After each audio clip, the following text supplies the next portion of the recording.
दोस्तों, तीर्थराज पुष्कर में कार्तिक माह में भरने वाला मेला पहले कोरोना काल की भेंट चढ़ गया।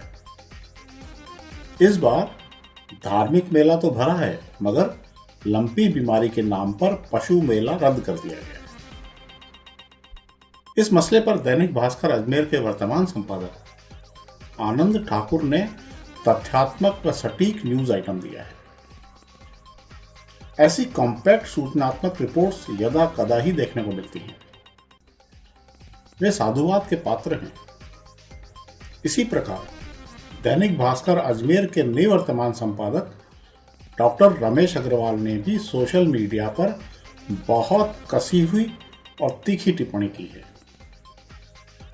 यह टिप्पणी प्रशासन को तो चेताती है ही, साथ ही इसकी भाषा शैली में नए पत्रकारों के लिए सीखने को बहुत कुछ है। इस टिप्पणी को YouTube पर साझा करने से अपने आप को नहीं रोक पाया। आइए टिप्पणी में डूब कर देखते हैं।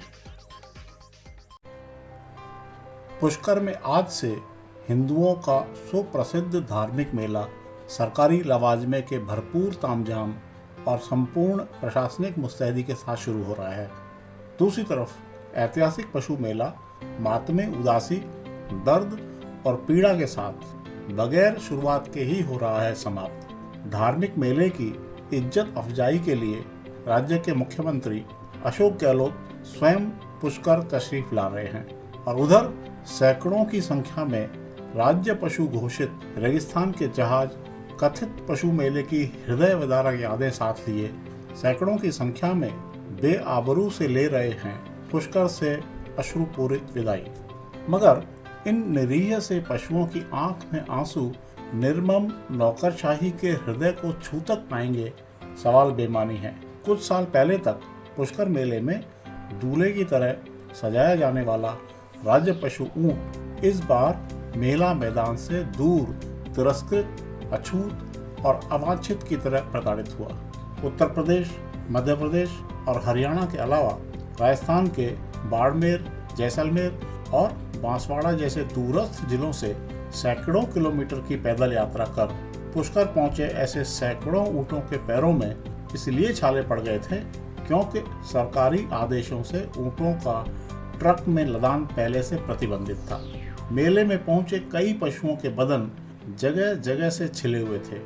कुछ भूख और प्यास से व्याकुल थे, तो इन्हीं पशुओं को इतनी दूर लेकर आ पहुंचे पशुपालक हैरान और आश्चर्यचकित। पधारो मारे देश की जगह पहुंचते ही सुनने को मिला, वापस जाइए।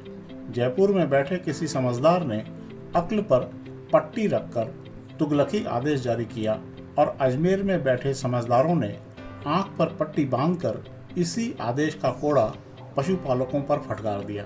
सरकार के आंख, नाक व कान कहाने वाले इन नौकरशाहों में से किसी ने जयपुर बैठे आलम पनाहों को यह बताना जरूरी नहीं समझा कि ये पशुपालक अपने अपने गांव से रवाना हो चुके हैं 20 दिन पहले, जबकि प्रतिबंध का आदेश जारी हुआ है सिर्फ 10 दिन पहले। संबंधित अफसरों को यह भी दोबारा नहीं बताया गया कि जिस लंपी पॉक्स का नाम लेकर यह आदेश जारी किया गया है उसका पिछले 1.5 माह में एक भी नया मामला सामने नहीं आया है। यह सुझाव भी सरकार को अपनी ओर से नहीं दिया गया कि जिस तरह 2017 में घोड़ों में ग्लैंडर बीमारी फैलने पर सिर्फ घोड़ों के प्रवेश पर पुष्कर मेले में पाबंदी लगाई गई थी, इस बार सिर्फ गोवंश पर लगाई जा सकती है।